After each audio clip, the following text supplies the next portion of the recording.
Hi, welcome to episode 158 of The Corner of Knit and Tea. My name is Laura. I'm also known as Fluffy K on Ravelry, Fluffy Kira on Instagram and Twitter. I blog over at thecornerofknitandtea.com, and that's where this episode and every episode show notes will be. I have an Etsy shop called The Corner of Knit and Tea, and we have a Ravelry group called The Corner of Knit and Tea. Hello, how are you? I feel like it has been forever since I recorded. It has only been 2 weeks.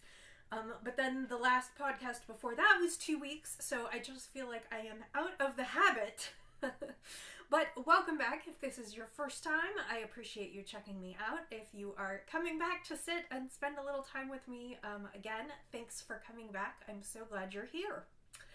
It has been kind of a wild 2 weeks. We had a vacation. We went to Bethlehem, Pennsylvania, which is about an 18 to 19 car hour ride from here. We broke it up over a couple days and did some stops in the middle. And then we spent a few days in Bethlehem sort of exploring the area.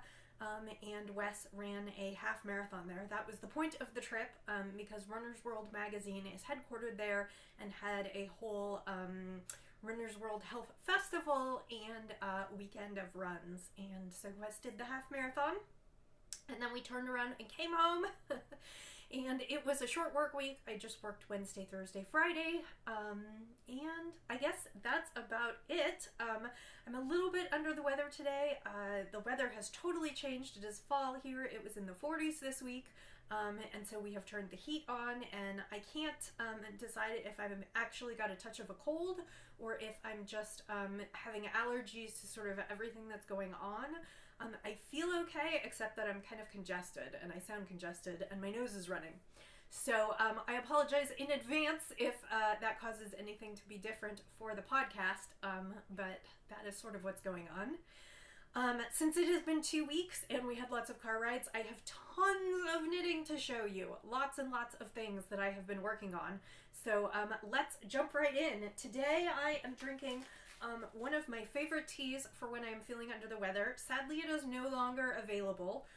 It is called Licorice Twist. It was from David's Teas, and this one's going to be very controversial, I'm sure, because first of all, it has black licorice in it, or licorice root, and anise. So I know a lot of you will not want it based on that.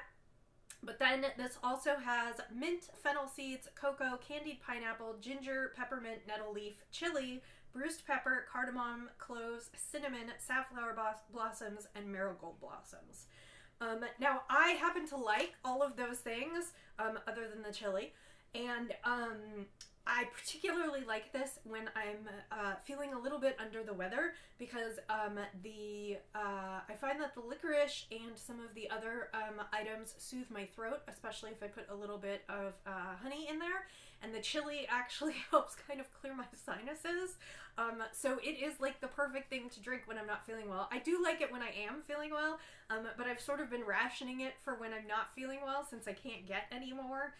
Unfortunately, they stopped making it, and I can guess it probably wasn't everyone's favorite, but it's one of my favorites. And I'm drinking it today in a new mug. One of the things that we did when we drove across Pennsylvania was we stopped in Hershey, and we stopped at the Hershey factory and got plenty of candy and a little bit of a tour about how things work, and did some chocolate tasting, and of course I needed a mug, so that is my Hershey's mug and my Licorice Twist tea. And I'm going to be sorry when it's gone. I probably have enough for a few more cups, and I just keep... Yesterday, I rebrewed the same set of tea, which you can do with loose leaf tea. But I rebrewed it like 4 times because I was like, I want all of it. So that is what I'm drinking today, and it makes me very happy. So I've got all the knits, I've got a little bit of spinning, and then I will talk a little bit more about acquisitions on the trip. You saw the mug. I kind of have one from a couple different categories, so and it's not a ton of acquisitions, but I will show you in a bit. So let's talk about knitting. Let's start with what I have finished. The first thing that I finished was I finished my Socktober socks. These are, I was knitting along with Anne from Woolly Wonka Fibers podcast. She did Socktober. These are going to be my one and only pair of Socktober socks, which is fine by me. They are the Foam Har socks by Anne Podlesack. They were in the 4th issue of Knit Filament. I kind of did my own thing, sort of. I knit the size small, which were 60 stitches. I knit the pattern on the cuff, as written, and then I actually didn't knit it on the foot. It made the foot go really fast, and I wasn't sure that I needed the patterning in my shoe. The yarn is Dream in Color Classy, and it is in Flamingo Pie, and the one real mod that I did from the pattern is She Calls for a Short Row Heel, and I did a heel flap and gusset because I feel like that fits my foot better. So that is my Socktober socks finished, and they are nice and pumpkin-y orange, and I will be ready to wear them on Halloween, because that's what I want to do with them. I didn't have specific Halloween yarn this year, so I just settled on the orange for my kind of Halloween socks and Socktober. So that is done. The second thing I worked on and finished, well, technically I finished it this week, but the second thing that I worked on the trip was another winter set for Roxy. I knit her mittens. These are the world's simplest mittens by Tin Can Knits. I knit these previously. This is out of Cascade 220 in colorway 801 Army Green, and I added an I-cord in between them so they don't get lost, so that can go in her coat. I also have, the theme of this week is I can't find anything, and that's probably going to be the title of the episode. Before our vacation, before the kids visited, I tidied up and I put everything away so that it wouldn't be out and about. And there are like 6 things I can't find anymore. So the 3 things so far that I know for sure I cannot find are, I had a skein of Cascade 220 that I wanted to use. I wanted to over-dye it to make some slippers for Roxy. Can't find it anywhere. Second thing is I went looking for the podcast notebook to do my podcast show notes today, and could not find it anywhere. And the third thing is I ordered really cute Zelda patches to put on the back of Roxy's mittens, and can't find them. Don't know what I did with them. So I'm going to end up tearing the place apart. I don't know when, probably next weekend. I should say today is Sunday, October 29th. It is about 11 in the morning, and I am expecting once a month I spin with some local spinners, and this month it is my turn to host. So I am expecting spinners at 1 o'clock. So I need to do the podcast, and then I need to bake some brownies and do a quick cleanup. Luckily, because I cleaned for the kids and because we were on vacation, there isn't that much to clean up because the house is still pretty clean because we haven't really been here. Anyway, so theme of the week, I can't find anything. I have patches that need to go on these because I was sort of making her a Zelda themed set. I ended up straying from that a little bit, but I still want to put the patches on here because I think those will be fun. Second, I made her just a very basic beanie. I used, I can't remember whether I used the numbers from Barley, which is a hat by Tin Can Knits, or the Pearl Soho classic cuffed beanie, classic cuffed hat, I think, from Pearl Soho. Both of those are a free pattern, and I just used it for the numbers, and I did kind of an inch of 2x2 ribbing, and then I went ahead and just knit the rest of the hat. Originally, I was going to turn this into a link hat and make it like real tall and whatever, and then when my sister was here, she mentioned that Roxy would really, really, really like a scarf. And so I decided to just make her a regular hat so that I would have enough yarn left over to make her a scarf. So that is what I did. I made the, what is it called? Hang on. It is the Easy Brioche Scarf by Evelina Murock, and it is a free pattern, and I actually knit per pattern, although the pattern calls for bulky and much larger needles, so it would create a much wider scarf. I had the worsted 220, and I decided it was actually okay because she's so little. So I made this little, it's just an easy one color brioche scarf. It looks a little bit like fisherman's rib. It seems impossibly short to me, but it's over 3 feet and she's almost 4 feet. So I think it's actually going to be fine for her. I mean, to me, it seems like there's not enough there to do anything with, but I have to keep reminding myself that she's little. So that is her winter set, and like I said, I'm going to add the patches to it, but that used up pretty much, I just kept going on the scarf until I ran out of yarn, so that used up 2 skeins of Cascade 220, like I said, in 801 Army Green. I'm going to find those patches and then take some pictures, and she will be getting this at Thanksgiving, which will be good because it's starting to get cold. So that is Roxy's last winter set. And with that, I am done for winter sets for the kids. I'm going to knit Roxy a pair of slippers. While she was here, she discovered the Clover pom-pom makers that I have. I don't know if you know about those. You can get them in sets. There's a bunch of different sizes, but you can get these pom-pom makers where you wind the yarn around them and then you cut them. And she and I made pom-poms for her slippers while she was here, so she was very excited about those. And I need to knit her some slippers, and I need to see if that skein of Cascade 220 turns up. I had actually bought an additional skein in a kind of a buttery yellow because originally I thought maybe I was going to do some color work on these to put in kind of the Triforce or something else. And it's not a very exciting skein because, like I said, it's just kind of a plain buttery yellow. And so my thought was that I would over dye it with Kool-Aid and make it really cool looking and then make her some slippers out of it. So as soon as I find that, that is the plan. So you will hopefully see those in the next couple weeks because I need to finish those so that I can take them to Thanksgiving. And then the only other thing is I'll probably knit her a few pairs of socks, and if I don't get those done until December, that's fine. So that's what's going on there. And then a third and final finished set of finished objects, which I did yesterday, is I have a friend who lost someone close to her, and the way she is sort of commemorating it is the person who passed away was originally a preemie baby, a premature baby in the NICU, and so my friend is collecting preemie hats to make a donation to the NICU in her friend's memory. So I know that's very complicated. I don't want to use a lot of identifying information. But so this is a project I feel good about. I read the guidelines. She had selected a specific place to donate, and I read the guidelines really carefully, and they said no wool. They only wanted cotton. And I had this skein of, it's called Art Yarns. Is it Art Yarns? Hang on. Art Yarns Cotton Spring. It's a mostly cotton yarn with a little bit of like viscose and bamboo, I think. And so I went and looked up some patterns, and I ended up at, I think it's like Bev's Country Cottage. She does all kinds of preemie patterns, and they're all free. And so I went and found, it was a cute, like a baby rib hat, and I just kept going until I ran out of yarn.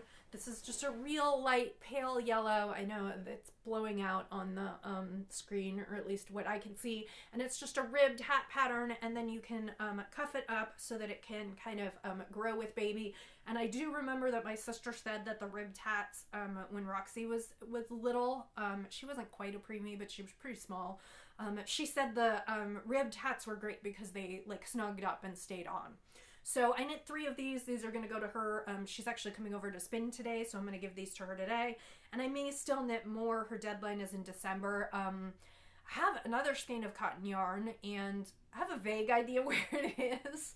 That one I have a little bit more of an idea where it is. It didn't just like up and disappear on me, but I would have to track it down. So if I can track it down reasonably quickly, I will knit and do that because I probably need to give them to her before Thanksgiving. So I have lots to do before Thanksgiving. So that's the 3 preemie hats that I knit just for a good project. So and that concludes the finished knits. So let's talk about what's on my needles. The first thing that's on my needles I had talked to you about before. I don't think I had brought it back and showed you. This was what I cast along for the October-November Northbound Knitting knit along. And do I have the label here? Yes, I do. Woohoo! Northbound Knitting. And this is a BFL silk lace in the colorway Metallurgy, which, as I said, is one of her kind of colors that she's known for. It's like all kinds of metallics, silver and bronze, and it's a really, really pretty skein. I bought it ages ago and really wanted to do something with it. And I am knitting the Banana Leaf Scarf by, it's Yuki Ueda. and it looks like this. This is going to be a little hard to see. It is kind of a oblong shaped parallelogram, and it's got some interesting texture. It's just got alternating sections of stockinette and garter, or stockinette and reverse stockinette, to create some texture. And I did get a little bit done. This is not going to get finished in November. This is a longer term knit, although actually now that I look at it, I'm a little further along than I thought I was. It is coming out beautifully. I enjoy working on it. It's just not the first thing that I've been putting my effort on, but it will be a car project. It will go with me to California, so I hope I will put more inches on it, and I hope I will get more into it. But here you go. As you can see, it's a really, really simple knit. It's one of those things that is fairly mindless, and it's going to be really, really beautiful. It's just going to take me forever because I have 900 yards to get through. So, but I'm really pleased with it, and I think the yarn is just going to be beautiful with it. At first I was a little concerned that like the slight variegation in the yarn wouldn't be great, that it might not show the pattern super well, but I think texture-wise it's going to be fine, because you can see the texture. I can see the texture and holding it up right now. So that is what I'm working on, and I hope it's going to be enough to make it long enough. If not, I'll probably just have to stock Lisa's shop for a second one, but I can't imagine 900 yards is not going to be long enough. The original pattern called for a couple skeins of Malabrigo lace weight, so, and I haven't done anything to modify the pattern. I'm using the same needle size, everything. So I should be good, and I'm excited about that. So probably the thing that has been stealing the most of my attention, excuse me for just a minute, I'm ready to be done with whatever this is. Probably the thing that has been stealing most of my attention is my Exploration Station shawl. This is a shawl by Stephen West. It was, I believe, one of his, gosh, I can't even remember if it was one of his knit-alongs. It might just have been released as a pattern. It is a 4-color shawl with a variety of shapes and textures, and I am just having a ball knitting it. I finished the first section and decided that because I have problems knitting a pattern as written, I decided that I wanted to do a little bit more. The first section of the shawl is these amazing wedges, and I decided that I wanted to add extra wedges. So the shawl, the pattern itself calls for 6 wedges. I just did a 7th. I'm definitely going to do an 8th and probably a 9th. And then I will move on to the next section, which is brioche. For this shawl, I am using 3 colors from Pigeon Roof Studios, the dark gray, the light gray, and the hot pink. Those are from Pigeon Roof, and I got that as, she calls them oddments. It was just kind of leftovers that she put up on her Instagram. I got them for a steal. They are her, I can't remember. It's one of her sock bases. It's 100% merino, and I got supersized skeins. They're like 515 yards, so I have lots of yardage, which is part of what made me decide to make the shawl bigger. The turquoise is my friend Treasure Goddess. That is Christine. She is a great friend of mine here in Kansas City, and it is Treasure Goddess Treasure Toes in Kiss from a Mermaid, and it is a great semi-solid. I really, really love the texture in there. You should totally check her out. She is on Etsy. That's Treasure Goddess. And so these are my colors, and I am having a ball with it. Like I said, I am breaking the pattern a little bit, because the deal is it calls for 4 colors, and then the yardage for the shawl is about 900 yards. And my thing is that if I was going to break into 4 balls of 400 or 500 yards of yarn, I wanted to use up a little bit more than that. And you know me, I really like big oversized shawls. So I'm continuing on. We'll see what it ends up like. I don't know if I'll omit some of the sections later, if I just decide it gets too big, or what. So my guess is I probably won't get through more than a couple more wedges this week. And then, like I said, the next section is brioche, which I can't wait to do.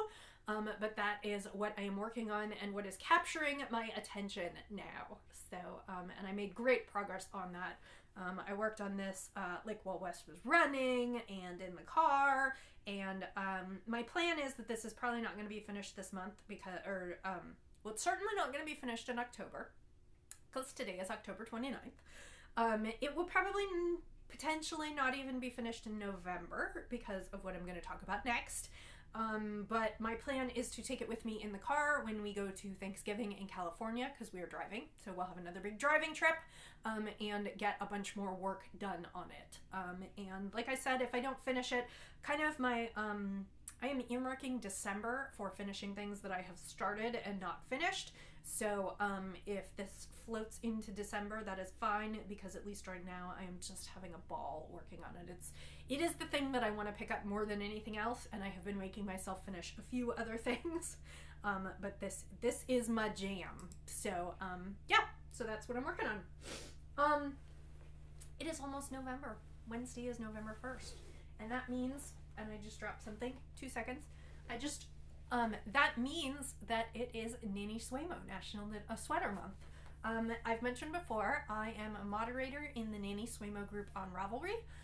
Nanny Swaymo was conceived of by Shannon Oki, who is Knit Girl, and she decided that writers have a National Novel Writing Month where they write a 50,000 word novel, and knitters should have a commensurate challenge, and so, not commensurate, should have a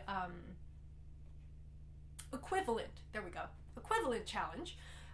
And so she decided that November was National Knit a Sweater Month, and you should knit a sweater with 50,000 stitches. And I became a moderator over there a while ago. It is always a great time, and we always end up with beautiful, beautiful sweaters. If you want to join us, the rules are really simple. You cannot cast on before November 1st. You must cast off by November 30th. You must knit a sweater that contains 50,000 stitches to be eligible for prizes. I don't make the rules. Shannon made the rules. I just stick with them. You can't knit multiple sweaters that add up to 50,000 stitches. It is one sweater, 50,000 stitches. That said, if you have been wanting to knit a sweater and need a little push, or if you have a sweater, even if it's not 50,000 stitches, you will end up with a beautiful sweater at the end of the month. So please come join us if you'd like to, and I hope we'll see you there. I am going to knit, and I didn't bring the pattern name. It is a fairly simple v-neck pullover, 3/4 length sleeves, and it is by Mary Annarella, who is Marry Me a Little on Ravelry. And I am going to use this great yarn. It is called, it is from Spun Right Round. It is her sports sock, and it is her zombie colorway. And I'm sorry, it's the Walker's colorway. I keep thinking it's zombie, but it's the Walker's. And it's a gray with bursts of green and purple and yellow. And it is just stunning. I bought a skein of it much earlier, and I knit some socks out of it and loved, loved, loved them. And it is the first speckled yarn that I sort of fell in love with and could see as a larger garment. So I have 4 skeins. I need to wind them so that I can cast on this week, and I am excited to work on my sweater.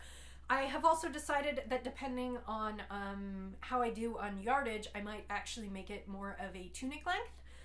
So basically my plan is it is a top-down raglan, so my plan is to knit to where I break off for the sleeves, and then go ahead and knit the sleeves, and then I can use whatever I have left on the body and make it as long as I want. So I have, each skein is 325 yards, and I have 4 skeins, so I have about 1,300 yards, which should be enough for a 3/4 sleeve tunic. So I'm looking forward to that, and I will be working on that in the next month. By the time I see you next, I will have cast that on. So that is going to be kind of my main focus for the month, other than finishing up a couple more things. The slippers for Roxy are the only thing I really have to finish. So the sweater will be my main focus for the month, but I'm sure I will also work on both shawls. So that is what you will see lots of in the next little bit.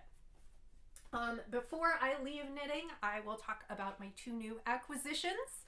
When we were in Bethlehem, Pennsylvania, we did go to, I believe it's called the Knitter's Edge. I'm a bad podcaster. I didn't bring the name of the yarn store with me. It was a beautiful, beautiful yarn store, and it had a huge selection. It is in Bethlehem, Pennsylvania, and it is It was gorgeous. They had a variety of like commercial stock lines of yarn, and they had more selection on stock and kind of the breadth of a yarn line than I have seen anywhere. For instance, they carry the classic Elite yarn line, and they must have had every yarn in that line and in multiple colors, because I just wandered up and down the aisles and I saw all kinds of yarns that I had heard of but never actually like seen and touched in person. And all I can say is it was an amazing store, and if it were my local yarn store, I would be thrilled. I could have easily bought several sweater quantities of yarn in there because they had so much selection and so many beautiful things. I didn't, because I restrained myself, and because of course you can get a lot of those yarn lines in a lot of different places, but the value to me of having a yarn store where you can go and like touch all of those things is amazing. They also had indie dyed. They had a huge selection of Madeline Tosh, which again I restrained myself from. They had all kinds of things. I can't describe it. It was a huge, gorgeous store, and Wes was even impressed at how much they had. I specifically honed in on, did they have any local dyers, because that's how I like to discover new dyers, and that's how I like to purchase. And the one thing they showed me was they have a dyer there who does What the Flock, hand-dyed yarn and fiber. And that is the label. I haven't checked if he or she has an Etsy shop. All I do know is that this yarn, every color was absolutely wild. This might have been the tamest color. This is sock yarn, and it is pink and purple and teal, and then it's kind of got like a caramel brown in it, and it is absolutely gorgeous. It is What the Flock, and the colorway is called I Feel For You. And it is a thin stripe, self-striping, 75-25 superwash merino nylon, 100 grams, 463 yards. So this will be either socks or a shawl someday, but I couldn't resist picking up a skein of What the Flock, which makes me laugh. The second thing that I picked up is we went to a bookstore, just a regular bookstore. It is the Moravian Bookstore. It is one of the oldest bookstores in the independent bookstores in the nation. I believe it started in the late 1800s, and we were shopping, and I found a really cute book called Lullaby Knits: Over 20 Knitting Patterns for 0 to 2-year-olds. I cannot pronounce the woman's name or the woman or man whose name it is by. That is the author. And actually I had queued a couple sweaters from this book in my queue because I thought they were so cute. And when I was flipping through, I was like, oh my gosh, this is the book with those sweaters. So I bought it. It retails for $19.95 in the US. And it's got a whole bunch of different designs for sweaters, and it's a Danish knitwear designer, and it's sweaters and blankets and wraps and a little vest and some hats, and I do so much baby knitting. I actually found out I have 2 more babies to knit for, so I think I'm going to make them things out of this book, so I should get a lot of use out of it. But I felt like I was pretty restrained on my souvenir buying. 1 skein of yarn, 1 knitting book, and 1 mug. So I felt like that was a good trip. So this is turning into a long podcast, but it won't be much longer. As you know, the only thing remaining now is to discuss spinning. As you know, I have been in a spinning slump, as I have mentioned for the last several episodes. I haven't really felt the desire to spin. When we got home from this trip, I went ahead. We actually got home Monday night, and we ended up coming home a little bit early because my husband had to go back to work for a meeting on Tuesday. But I was not scheduled to go back to work until Wednesday, so I went ahead and took my vacation day on Tuesday and stayed home and played. And one of the things that I did was I pulled out my mini spinner and I decided to start spinning for some sock yarn. And I am half done with that, so I just have half the fiber here. I did not bring the bobbin because it is on the mini spinner, and that's a little bit more of a pain to get it off of and get it back onto. But I have, this is Hello Yarn. It was the September colorway, August colorway, August colorway, I think, and it was called Poisoned Apples, and it is like pinks and browns and blues, and then it's got a little bit of this like muddy swampy green and a little bit of this mint. And it is gorgeous, and this is Corriedale. I decided to get back into it. I was going to do a spin for me, and so these are going to be 2-ply Corriedale hand knit socks, and I think these are going to be the next on the sock needles for me. Super excited.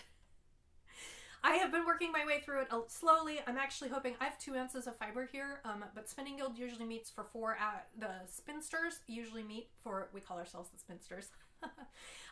We usually meet for 4 hours, and usually I can get through 2 ounces of fiber. So my plan is hopefully to get through the rest of this, and then maybe I can ply tomorrow or Tuesday, and that would be great. And so I went ahead and picked out another skein, another bump of fiber to spin something for the shop. This one is gorgeous. This is from Into the World Fiber. They did a spin along fiber for the Completely Twisted and Arbitrary group. I have probably talked about them before. They are a spinning group on Ravelry, and once a quarter they have a spin along where they select a dyer, and the dyer suggests an inspiration, and everybody posts pictures that are inspired by whatever the theme is. Sorry, the dyer selects a theme. People post pictures that they feel people post pictures that are inspired by the theme, and then everybody votes in the group, and they select kind of the top 3, 4, 5 photos and submit those to the dyer, and then the dyer delivers interpretations of those, and usually selects 1 or 2 and offers fiber, and then we all buy and spin along. This was the last one, which of course I missed. This was the one for June to September. So I ordered the fiber probably back in June or July, and I was supposed to spin it by September, but of course that has not happened, and they're already on to the October to December. But this is from Into the World. It is called Celine, and it was, I cannot remember what the theme was, but it was inspired by a picture of Kate Beckinsale from Underworld, and it was inspired by kind of the teal and the red and the black and gray, and it is just an amazing skein. I think it's going to be super cool. I got it on the Superwash Tarhi, so it's going to be fluffy and soft and beautiful, and I suspect this one will be for the shop unless I really, really like it and you guys don't buy it. But so that is what I'm going to be spinning next. So I should be working on that this week and be able to show you that next weekend. So that is the spinning. I think that's about it. This one is longer than I have gone in a while. I hope you've enjoyed. I was so happy to catch up, and I promise I will try and stick to a more regular schedule now. I really, really dislike missing podcasts and not podcasting regularly. I like keeping a regular schedule just so you guys always know what's happening and so I can share my progress with you. So I hope that you have a wonderful week coming up. It was fabulous to see you today. I know I didn't get to see you, I just talked to the camera, but it was great to see you anyway. And I will say, as I always do, happy knitting, happy spinning, happy sipping, and I'll see you next time. Bye!